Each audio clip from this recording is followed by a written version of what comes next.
Today, we're going over the 9 things you need to know before you decide to make a move to Southern Arizona. I'm Ken Nelson, your local Tucson realtor. If you're new here and want to learn everything you need to know about living in Southern Arizona, make sure to subscribe, click that notification bell so you're the first to see my new weekly video. Summer, well, it gets hot here. As a matter of fact, you can have weeks with 110-degree weather. So if you really hate the heat, you should really think twice about moving here.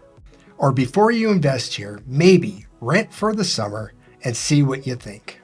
The key to surviving the heat is to adjust your schedules to avoid the sun at midday when it's the hottest. In the early mornings, the weather is 80 to 85 degrees, which is perfect for a run, a walk, bike, or a hike. Plus, back patio living is fantastic in the summer evenings with temperatures around 90 degrees with very low humidity. Monsoon season is basically from about June through September, and these storms can be very dangerous. They bring wind, rain, hail, and even flooding. Monsoons can also create havoc on the roads, especially back roads that lack proper drainage, pushing sand and desert debris out of the wash across them.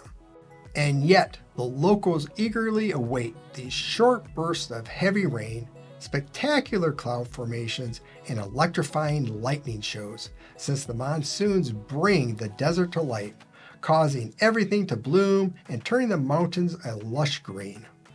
We are an active community 365 days a year, so don't plan on moving here if you plan on hibernating through the summer. Tucson is known for its natural beauty with several state and national parks and hiking trails. If you love outdoor activities, you'll have lots of options here, and don't be surprised when your friends ask you to join them on a hike through Sabino Canyon in the middle of August. Just get there early in the morning. Now for the critters. We share the desert with wildlife. So now let's discuss 3 of the ones that most people moving to Southern Arizona question about. Let us begin with the serpent that once stirred my fears, the rattlesnake. Rattlesnakes typically avoid human interaction and certainly do not seek to inflict harm. My perspective changed about rattlesnakes after a conversation with a park ranger who mentioned that many snake bites she usually sees occurred after a teenage boy just stated, "Here, hold my beer." In other words, it's best to observe rattlers from a respectful distance. Now let's look at the javelina. Contrary to popular belief, these creatures belong to the peccary family, not pigs. Javelinas live in social groups called squadrons.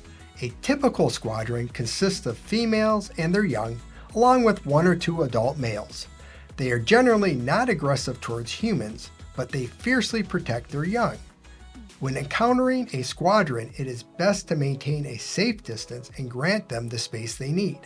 A key tip to remember is that javelinas have poor eyesight, so if you ever find yourself near one, remain as still as possible. They'll pause, they'll gaze, listening for any signs of danger, and they will pass as long as they sense no threat. As for scorpions, from what I am told, their bite is like a bee sting. They're around, but routine pest control in the home helps keep them at bay. The number one question I get from people thinking about moving to Southern Arizona is the state of the water supply in the desert. Water availability has always been a topic in Arizona, and the state has made many changes to help preserve water, including the use of drip irrigation, elimination of lawns, a transition away from water-intensive crops, and an overall reduction in land for farming. Tucson relies on groundwater, the Colorado River, and it has been a pioneer in water conservation, rainwater harvesting, and encouraging the use of native plants in landscaping. Additionally, Tucson only uses a fraction of the water allocated to it each year from the Colorado River, banking or storing the excess. As difficult as this is to believe, according to one water official, due to our water-saving initiatives and transition away from farming over the past several years, we consume less water today than we did in the mid-1950s. Of course, the future of water supply is still a priority, with ongoing discussions around how to sustainably manage and secure this vital resource for future generations. Evening darkness. It's darker here than you might expect. Driving in the evening may require some adjustment, especially if you have tinted windows. The darkness is not due to budget constraints or lack of streetlights. Instead, Tucson has strict lighting laws because it's home to Kitt Peak National Observatory, which has the largest and most diverse collection of research telescopes in any one place in the world. So, if you plan to move here, you will have to get used to driving in the dark conditions, but at the same time, these laws have made Tucson one of the best spots for stargazing in the U.S. No professional sports. That's right, if you like watching professional sports in person, Tucson may not be the place for you. Tucson's a growing and active community, but the one thing we don't have is professional sports teams. That's right, for the big league action, you'll need to make the roughly 2-hour commute to the greater Phoenix area. But if you are into college sports, Tucson is home to the University of Arizona, which provides good competitive action. The local community rallies around the university, especially its sports teams. If you're coming from a greener region, Tucson's landscape may take a little bit getting used to. It's not just the scarcity of lush lawns or leafy green trees. It's the fact that a lot of the native vegetation here has a bit of an attitude. Cacti, agave, mesquite, these are hardy plants that have adapted to thrive in harsh desert conditions. But be warned, many of them literally bite back. From the sharp spines of the saguaro cactus to the prickly leaves of the ocotillo, gardening or hiking in this environment requires extra caution. If you're used to living without a vehicle, you may need to reassess your transportation habits if you move to Tucson. Tucson does offer public transportation, including buses and a streetcar system that connects key areas of the city.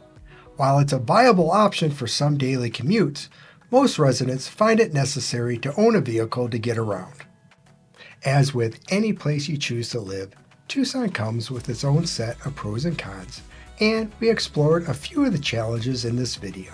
So take some time to consider what matters to you most and whether the allure of Southern Arizona aligns with your dreams. And please reach out if you have any questions. Our contact information is in the description below. If you enjoy this video, make sure to check out the other ones on my channel.